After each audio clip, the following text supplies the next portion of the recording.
600 સ્કૂલો 10 વર્ષમાં બંધ થઈ ગઈ છે અને મારી માંગ એ પણ છે કે એક પણ વિદ્યાર્થી હોય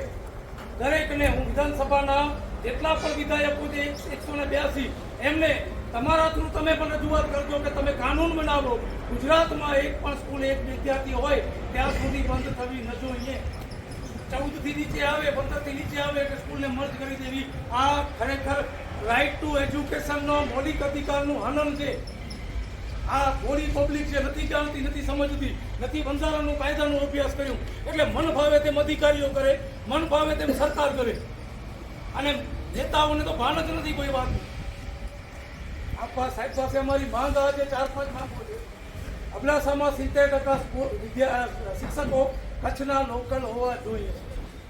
જો એવું પણ નહીં થાય તો પણ અમે આવીને આંદોલન કરીશું આપ સાહેબ નવા આવ્યા છો અબડાસા વિશે જાણો અહીંયાની પ્રજા બહુ સારી છે હું 8 મહિનાથી અબડાસા આવું છું દર અઠવાડિયે આવું છું આ પ્રજા જેના ઉપર વિશ્વાસ મૂકે છે એને ભગવાન બનાવે છે સાહેબ આ અબડાસાની પ્રજા એવી છે તો અમારી એવી વિનંતી છે કે તમે પણ અબડાસા માટે ભગવાન બનો તમે અહીંયા કને એવું કામ કરો ને સાહેબ આપની પાસે ઓથોરિટી છે આપની પાસે બોલ પેન છે